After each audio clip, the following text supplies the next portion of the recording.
به نام خدا. سلام عرض میکنم خدمت زبان آموزان عزیز. با جلسه دوم آموزش کتاب پراسپکت وان در خدمت شما هستیم. در این جلسه قصد داریم درس اول کتاب رو که به نام مای نیم هست رو در موردش صحبت کنیم. قبل از هر چیز یه توضیح مختصری در مورد جلسه قبل بگم خدمتتون. ما در جلسه قبل در مورد اهمیت یادگیری زبان انگلیسی صحبت کردیم. با حروف الفبای انگلیسی آشنا شدیم که تعدادش 26 حرفه.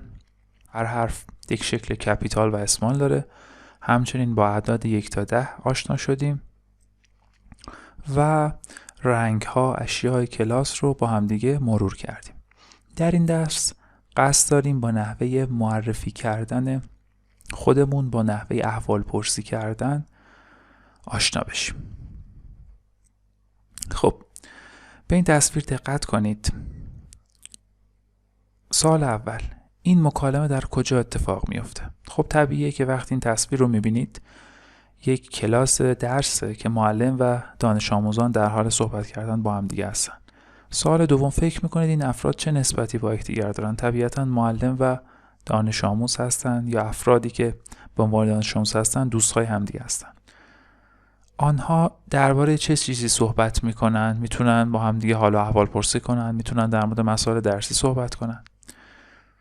و سوال آخر، شما معمولا چگونه با دیگران احوال پرسی میکنید؟ ما توی زبان فارسی که زبان مادریمونه وقتی یک شخصی رو میبینیم در نگاه اول بهش سلام میکنیم و اون شخص هم طبیعتا جواب سلام ما رو میده و حال اون شخص رو میپرسیم، ازش میپرسیم حالت چطوره، حال شما چطوره، و اون شخص به ما میگه که مثلا ممنونم، مرسی، متشکرم، جوابای مختلف. حالا ما همین نکات رو میخوایم توی زبان انگلیسی با هم دیگه بررسی کنیم. خب lesson 1، درس اول، my name، اسم من یا نام من. قبل از هر چیز ما فایل صوتی این بخش رو با هم دیگه گوش میدیم تا به بررسی نکات این درس بپردازیم.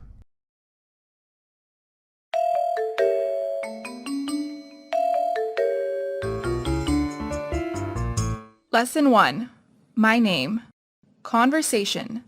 Listen to the English teacher greeting his students in class. Hi class. Hello, teacher. Thank you. Sit down please. I'm your English teacher. My name is Ahmed Karimi. Now you tell me your names. What's your name? My name is Ali Mohammadi. How are you, Ali? Fine, thank you. And what's your name? My name is خب بسیار عالی، فایل صوتی رو با هم دیگه گوش دادیم. حالا یک بار با هم دیگه این مکالمه رو میخونیم و ترجمه میکنیم کلماتش رو. خب همینجور که گفتم اسم درس اول، عنوان درس اول my name هست. my name به معنای اسم من یا نام من. name یعنی اسم. my معنای مشخصی نمیتونیم توی فارسی براش بگیم. اگر بخوایم مثالی بزنیم به معنای مال من.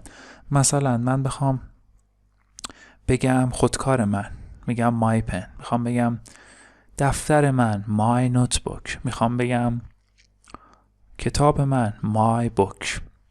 پس my یک ضمیریه که برای نشون دادن مالکیت توی اول شخص مفرد استفاده میشه.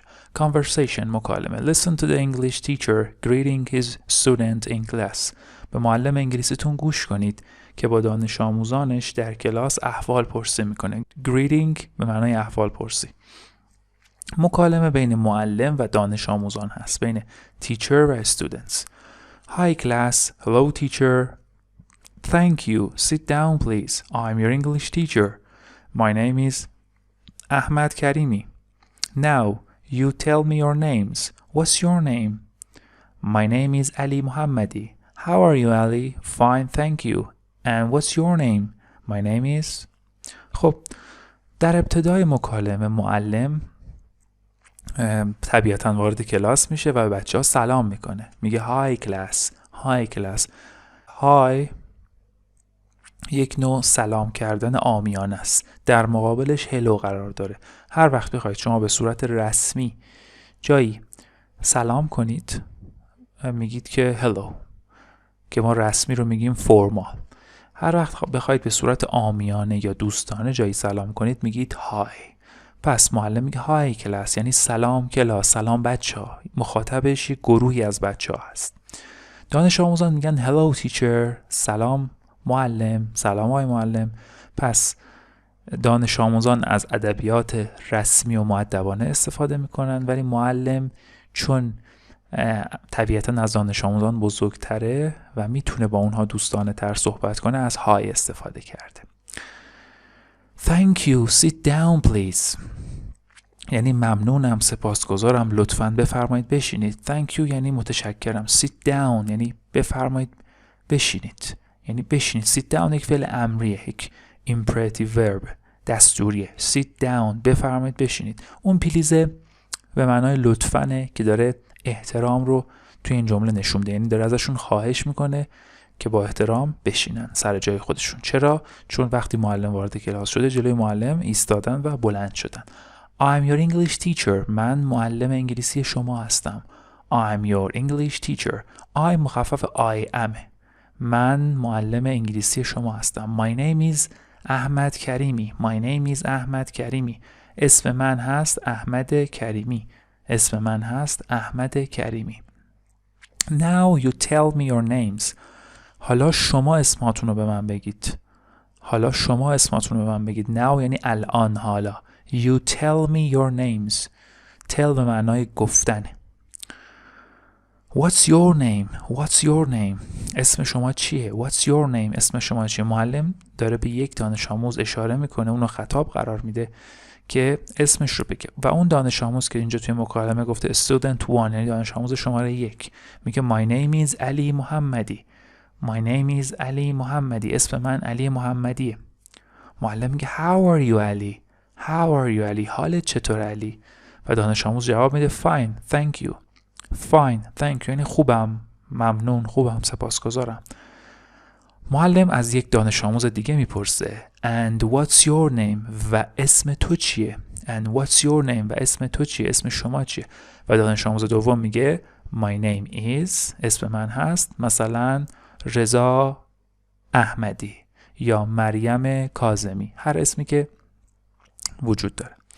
خب مکالمه رو با هم دیگه کار کردید. حتما توی خونه فایل صوتی رو مجددا گوش کنید و سعی کنید جملات این مکالمه رو به خاطرتون بسپارید که توی ذهنتون تثبیت بشه. خب به بخش بعد میریم. میخوایم در مورد این مکالمه چند تا سوال بپرسیم. اسم معلم چی بود توی این مکالمه؟ چند لحظه فیلم رو نگه دارید و فکر کنید. درسته، اسم معلم احمد کریمی بود. خب نام دانش آموز نخست چی بود؟ اولین دانش آموزی که ازش آقای کریمی پرسید اسم چیه؟ دانش آموز چی گفت؟ اسمش چی بود؟ اسم دانش آموز اول علی محمدی بود. حالا معلم چگونه با این دانش آموز احوال پرسی میکنه؟ چطوری ازش حالشو پرسید؟ معلم گفت که How are you علی؟ How are you علی؟ حالت چطور علی؟ و دانش آموز چطور به معلم جواب داد؟ دانش آموز گفت که Fine, thank you. Fine, thank you. خب Practice 1، تمرین شماره 1، Greeting، یعنی احوال پرسی کردن. Greeting. فایل صوتیشو گوش میدیم تا با هم دیگه نکاتش رو بررسی کنیم.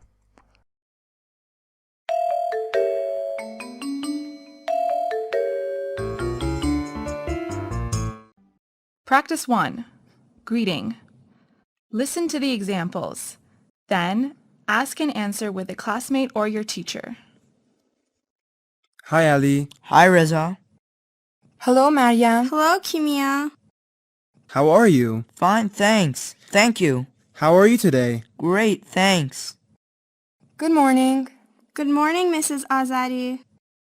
Good afternoon. Good afternoon, Miss Moniri. Good morning. Good morning, Mr. Ahmadi.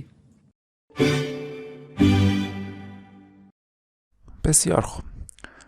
Practice 1. Greeting. Listen to the examples. Then ask and answer with a classmate or your teacher. میگه به مثال ها گوش کنید. Listen to the examples. Then ask and answer with a classmate or your teacher. سپس بپرسید و جواب بدید با همکلاسیتون یا معلمتون. خب توی اینجا چند تا مکالمه رو به صورت 2-2 نوشته. مثلا اولش گفته های علی، سلام علی. های رضا، سلام رضا. هلو مریم، سلام مریم. هلو کیمیا، سلام کیمیا. خب همینجور که بهتون گفتم های و هلو به معنای سلامه. های دوستانه و غیر رسمیه، اما هلو به اصطلاح رسمیه و فرماله. خب علی و رضا و مریم و کیمیا هم که اسم خاصه، ما توی انگلیسی بهش میگیم proper noun، اسمای خاص.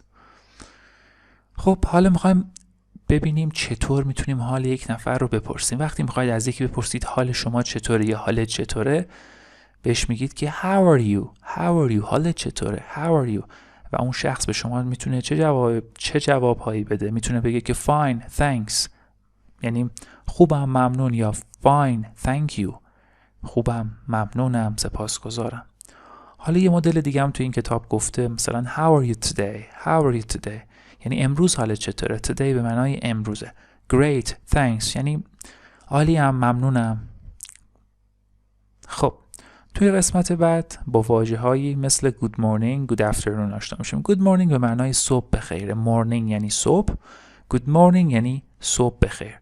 good afternoon یعنی عصر بخیر، و خود afternoon هم به معنای عصر.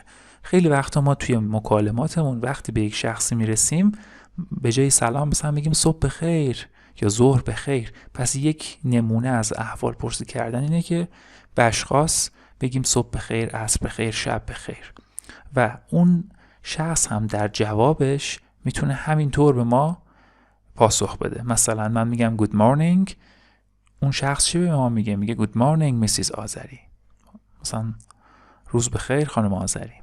good afternoon Miss منیری. good morning Mr. احمدی. خب بس توی مکالمه آشنا شدید که چطور سلام کنید به یک شخصی، چطور احوال پرسی کنید، حالش رو بپرسید که از اون طرف میپرسید how are you و اون چطور به شما جواب میده، میگه fine thanks thank you. و همچنین میتونید با گفتن عباراتی مثل good morning good afternoon با اون افراد احوال پرسی کنید و ارتباط برقرار کنید. خب توی اسلاید قبلی ما با واژه‌هایی مثل میسیز یا میس برخورد کردیم. یک بار برگردم اسلاید قبل، می‌بینید میسیز آذری، میس منیری، اینها به چه معناست؟ به معنای خانم. حالا اگه جفتش به یک معناست چرا متفاوت مطرح شده؟ ما توی زبان انگلیسی یک اصطلاحی داریم به نام personal titles، یعنی عناوین شخصی، عنوان‌های شخصی.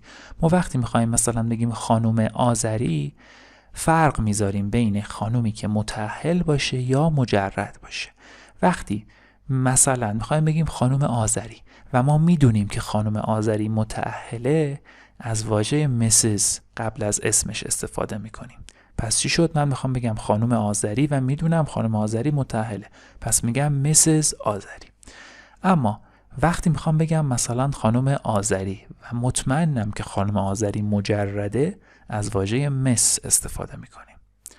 حالا ممکنه براتون سوال پیش بیاد که من نمیدونم اون خانومی که دارم باش صحبت میکنم مجرده یا متأهله، چی باید بگم؟ توی این موارد از واژه مز استفاده میکنیم. پس چی شد؟ مسز. زمانی که با خانومی که متأهله صحبت میکنید، قبل از اسم ایشون، قبل از نام فامیل اون خانم، باید از واژه میسیز استفاده کنید. اگر اون خانم مجرد باشه از مس، و اگر نمیدونید اون خانم مجرده یا متأهل، از واژه مز استفاده میکنیم. قبل از اسم آقایان هم از واژه مستر استفاده میشه. خب تمرین دوم، practice to introducing yourself. introduce یعنی معرفی کردن. فایل صوتی رو گوش بدیم تا با هم دیگه نکاتش رو بررسی کنیم.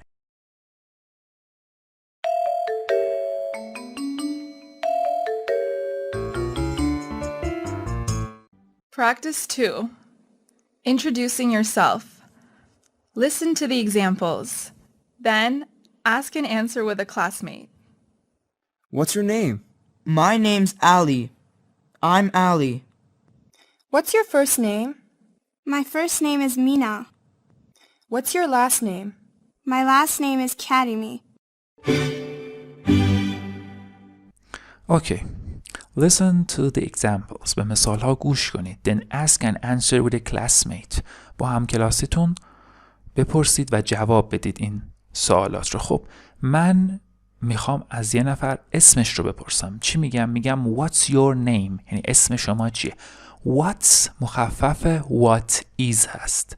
What is یعنی what یه دونه apostrophe s یا apostrophe s بالای حرف تی قرار میگیره. مخفف what is.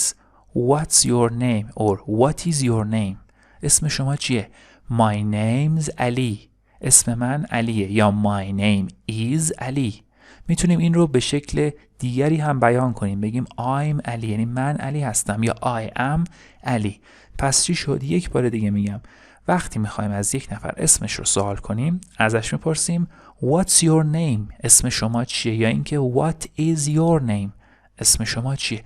و اون شخص در جواب ما میتونه چی بگه؟ بگه My name's Ali. اسم من علیه. یا My name is Ali. اسم من علیه.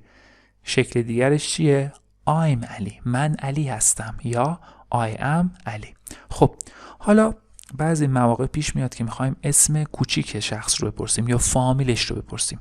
توی این مواقع باید از first name و last name استفاده کنیم. first name به معنای نامه یا اسم کوچیک، last name به معنای فامیلیه. مثلا من اسمم محمود حقیقیه. محمود میشه first name من، حقیقی میشه last name من. پس اگر بخوایم اسم کوچیک یک شخص رو بپرسیم میگیم What's your first name؟ یا What is your first name؟ اسم شما چیه؟ اون شخص چی میتونه بگه؟ بگه که My first name is مینا. اسم کوچک من میناست. یا What's your last name؟ فامیل شما چیه؟ فامیل تو چیه؟ What's your last name؟ اون شخص میتونه چی بگه؟ My last name is کریمی. My last name is کریمی.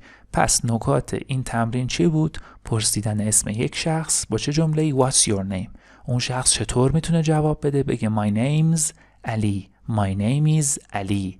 I'm Ali. I am Ali. و وقتی میخوایم نام یک شخصی رو بپرسیم، اسم کوچیکش رو بپرسیم، باید از first name استفاده کنیم. بگیم What's your first name؟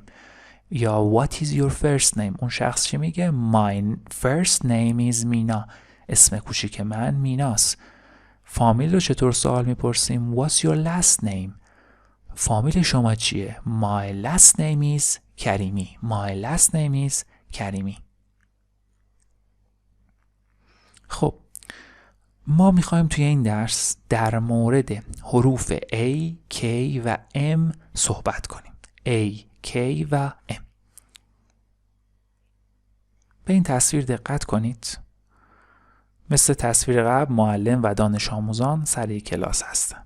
خب حالا میخوایم یک مکالمه رو با هم دیگه گوش کنیم و در ادامهش به یک سری سوالاتی پاسخ بدیم و یک سری نکاتی رو با هم دیگه مرور کنیم.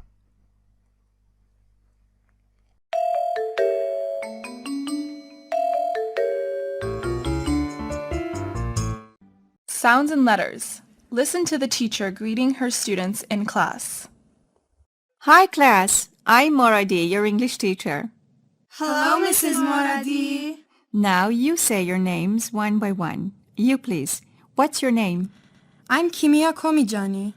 Excuse me, how do you spell your last name? Komijani. Komijani. Thank you, Kimia. Now you please say your name. My name is...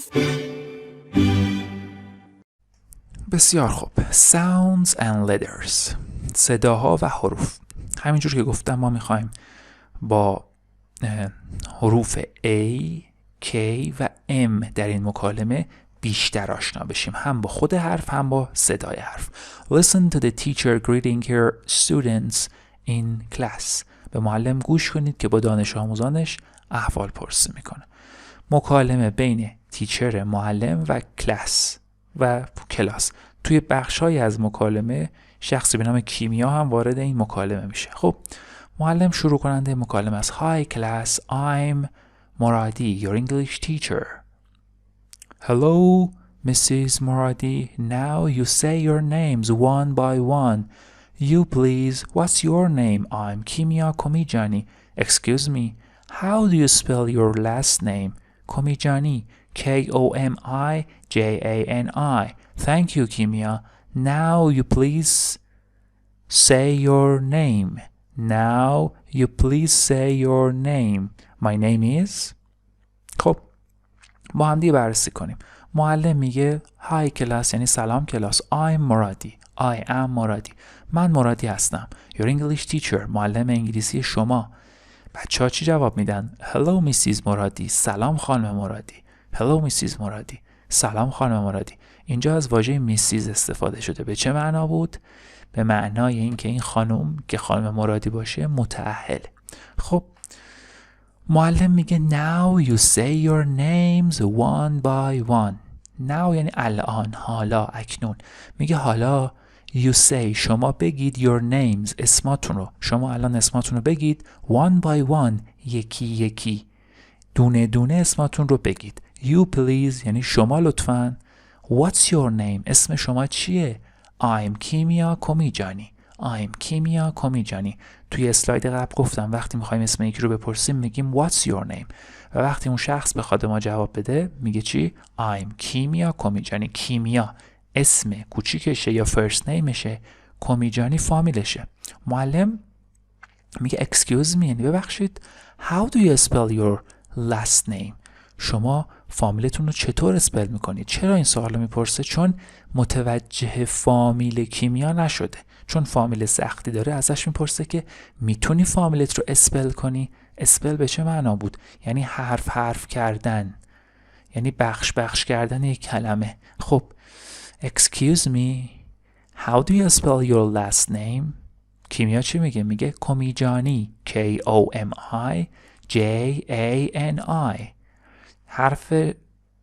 حرفی که توی فامیلش هست رو به ترتیب میگه، به ترتیب تمام حروف رو مطرح میکنه. Komijani.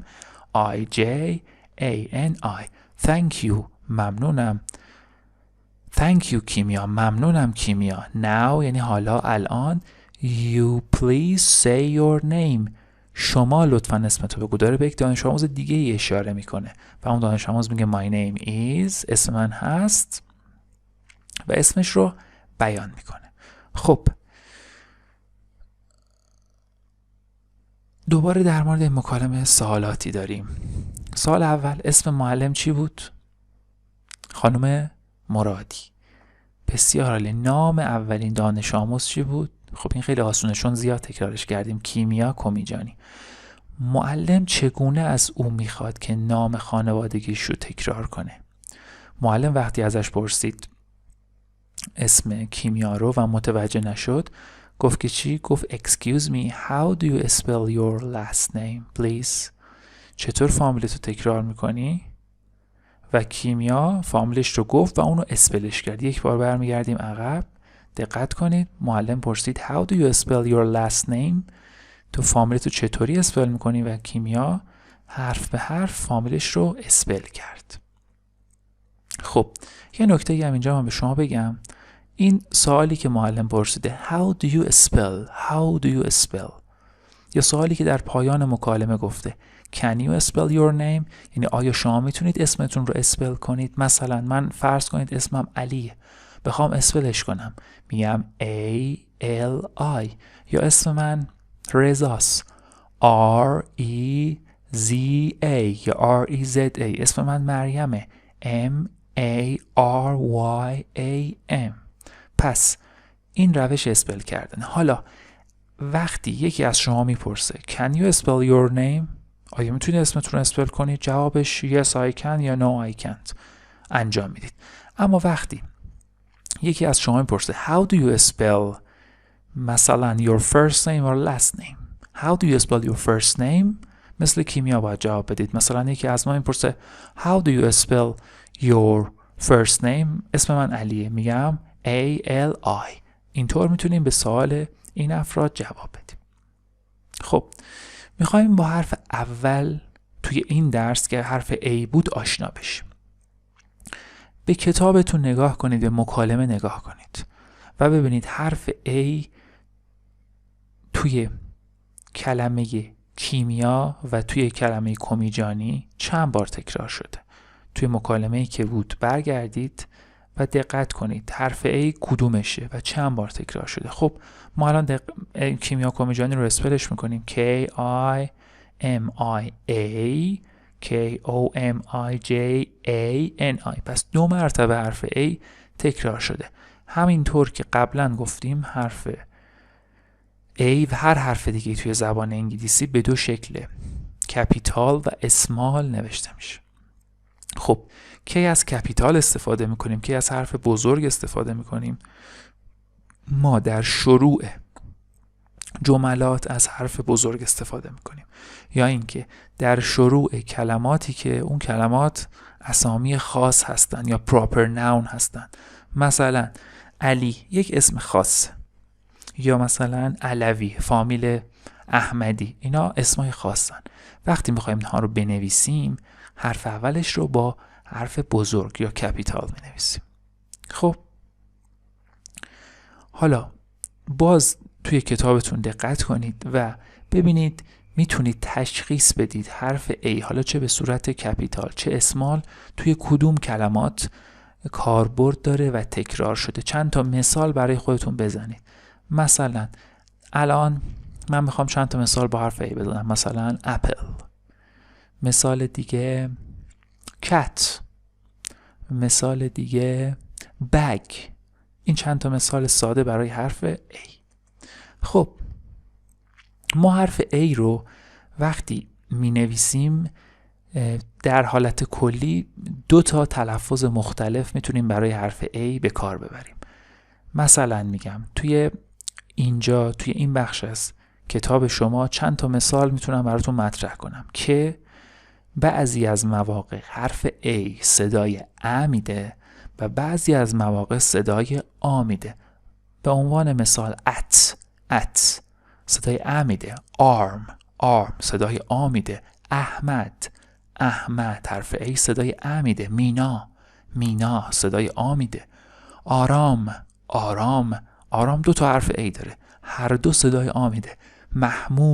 محمود حرف A صدای ا میده، علی حرف A صدای ا میده، مارال 2 تا حرف A داریم و هر 2 صدای آ میده. پس حرف A 2 تا صدا داره، 2 جور ساوند داره. خب 2 جور ساوند داره براش، یکی یکی ا و یکی آ و آ. خب آیا توی اسم خودتون حرف A دارید؟ به اسم خودتون دقت کنید، اون رو اسپلش کنید ببینید آیا حرف A توی حروف اسمتون هست و اگر هست اون حرف چه صدایی داره. و در آخر هم باید تمرین کنید که نحوه نوشتن حرف A رو هم به صورت کپیتال هم به صورت اسمال بلد باشید. توی کتاب کارتون به اصطلاح یک سری سرمشق‌های نوشته شده که باید اون رو تمرین کنید و نحوه نوشتن این حروف رو باش آشنا بشید. مثلا کپیتال A یا A بزرگ توی 3 حرکت نوشته میشه همونجور که توی تصویر می‌بینید، یا حرف اسمال A توی 2 حرکت نوشته میشه. معمولا هم دفترهای شما حالا یا به شکل 2 خط، 3 خط یا 4 خط وجود داره. توی کتاب شما از دفتر 3 خط، از پترن 3 خط استفاده کرده که توی پترن 3 خط حرف A بین خط 1 و 3 قرار میگیره، اما A بزرگ منظورمه، اما A کوچیک بین خط 1 و 2 قرار میگیره. خب به حرف بعدی میریم، حرف K. دوباره همون تمرینایی که برای حرف A انجام دادیم و برای حرف K هم انجام میدیم. خب نگاه میکنیم به اسم کیمیا کمیجانی، چند تا حرف K داخل این کلمه وجود داره؟ کیمیا و کمیجانی.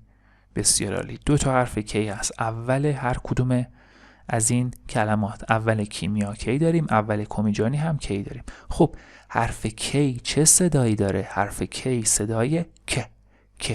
پس letter K has K sound. حرف K صدای که داره. دوباره ما میدونیم که حرف کی هم به شکل بزرگ یا کپیتال هم به شکل اسمال یا کوچیک نوشته میشه. شکل بزرگش رو اول جمله استفاده میکنیم یا اول پراپر ناون ها، اول اسامی خاص، مثل کیمیا، مثل کومیجانی. خب حالا توی کتابتون دقت کنید ببینید چند تا کلمه میتونید پیدا بکنید که داخلش حرف کی باشه.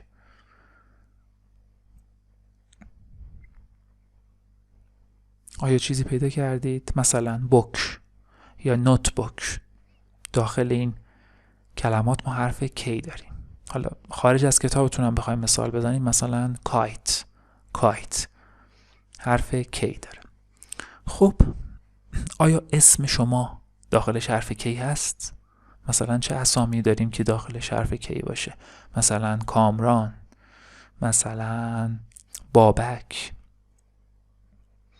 بسیار عالی. خب نحوه نوشتن حرف کی رو هم توی کتاب کارتون تمرین کنید. حرف کی به شکل بزرگش یا کپیتالش بین خط 1 و 3 هست، توی 3 حرکت نوشته میشه و اسمالش هم همین شکله، اما به اصطلاح قسمت دومش یعنی حرکت دوم و سومش بین خط 1 و 2 قرار میگیره. حالا توی آموزش ما که داریم صحبت میکنیم بیانش سخته، باید خودتون بنویسید که نوشتن این حروف رو یاد بگیرید. حالا ما میخوایم توی این قسمت در مورد حرف آخر که حرف ام هست با هم دیگه صحبت کنیم. خب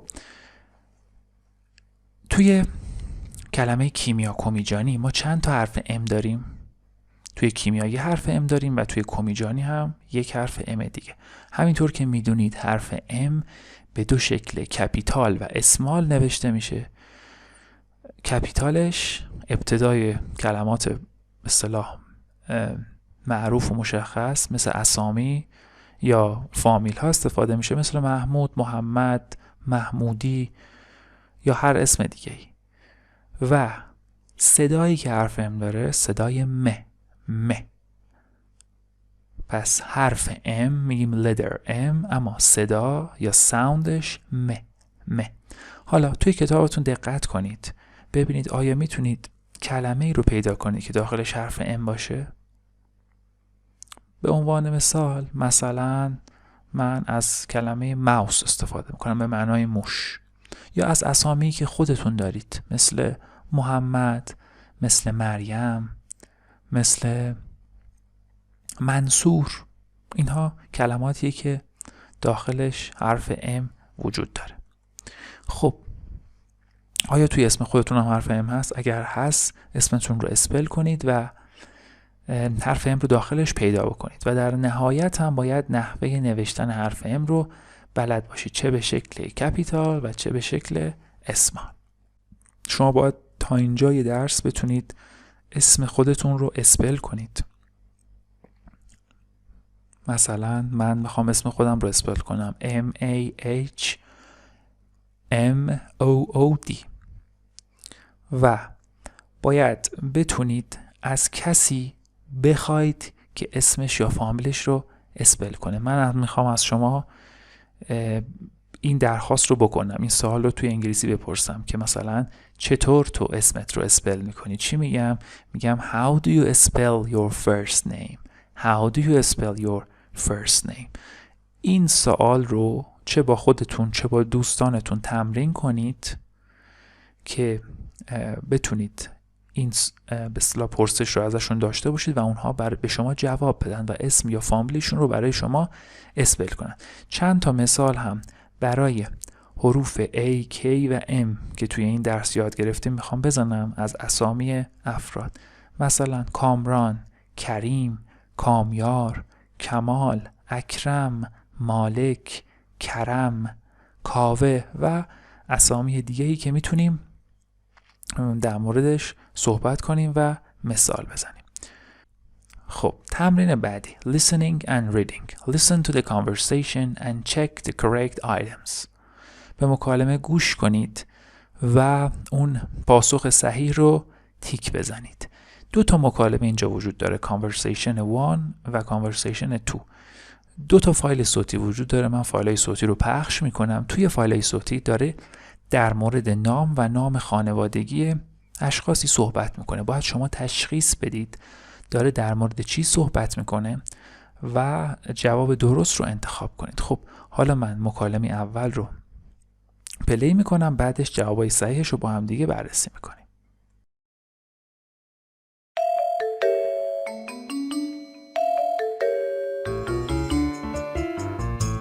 Listening and reading. Listen to the conversations and check the correct items. Conversation 1. Hi, are you Mina Ahmadi? No, I'm Kimia Ahmadi. Mina is my sister in grade 3. خب توی کانورسیشن 1 گفت Are you مینا احمدی؟ آیا تو مینا احمدی هستی؟ و جواب داد چی؟ No, I'm کیمیا احمدی. پس نتیجه که گرفتیم first name توی این گزینه میشه کیمیا توی کانورسیشن 1. فامیل هم یا last name میشه احمدی. خب مکالمه دوم رو بررسی میکنیم.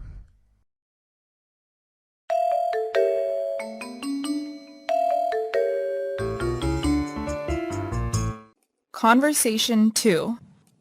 Could you spell your first name, please, Mr. Karimi? Yes, it's M-A-H-D-I. Thank you.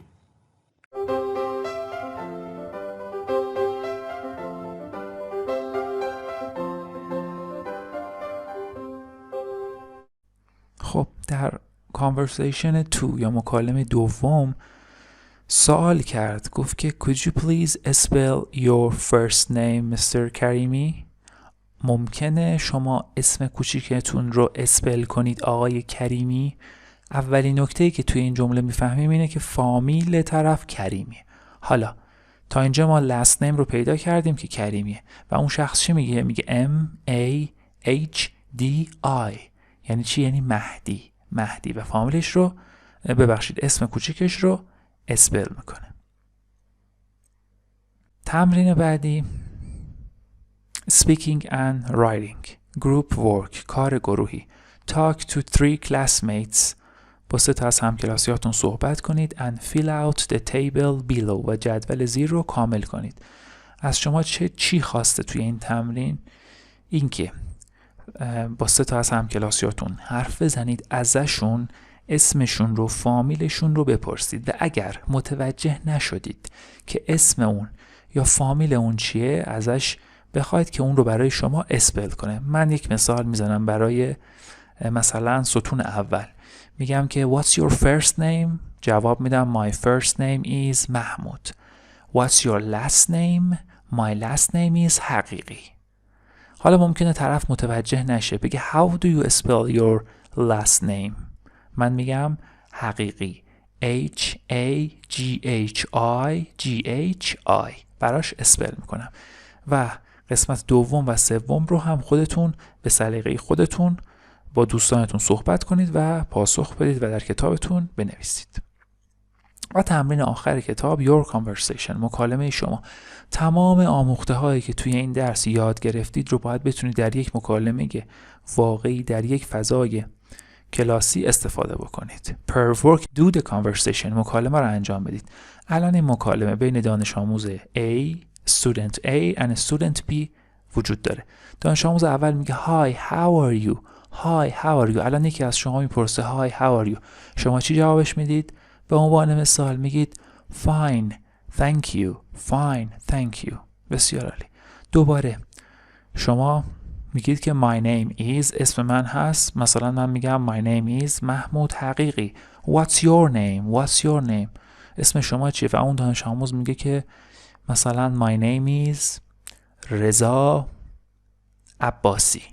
My name is رضا عباسی. و اینطور جواب میده. خب بسیار عالی. این هم درس اولی کتاب بود. تمریناتش رو توی ورک بوک کتاب کارتون حل کنید، مکالمه رو تمرین کنید و یاد بگیرید که چطور خودتون رو معرفی کنید، چطور اسم دیگران رو بپرسید و چطور این اسامی رو اسپل کنید. امیدوارم موفق باشید. تا جلسه بعد شما رو به خدای بزرگ میسپارم.